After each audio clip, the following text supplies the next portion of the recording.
మన మీద అసూయ ఉన్న వాళ్ళని ఎలా గుర్తుపట్టాలి?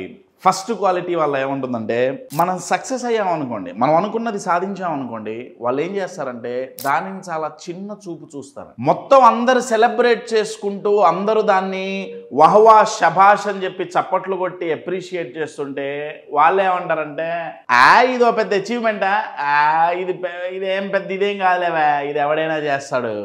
వాళ్ళ మాట ఇలా ఉంటుందండి. లేకపోతే వాళ్ళు ఏమంటారంటే, వీడేదో కష్టపడి వీడు చేసింది ఏం లేదులే కానీ అందరూ వీడు కష్టపడ్డాడు అంటున్నారు కానీ అల్లక్కరా గ్రహాలు అనుకూలించినాయి. అర్థమవుతుందా?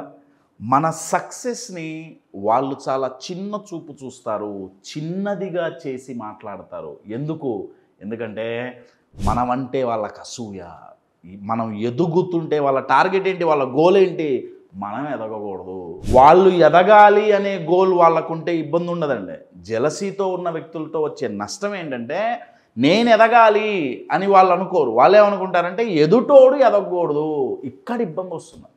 అందువల్ల మన సక్సెస్ని చాలా చిన్నగా చూస్తారు. ఇది ఎవడైనా చేస్తాడులే, మరి నువ్వు ఎందుకు చేయలేకపోయావు, ఎవడైనా చేస్తాడుగా అని ప్రశ్నిస్తే వాళ్ళ దగ్గర ఆన్సర్ ఉండదండి.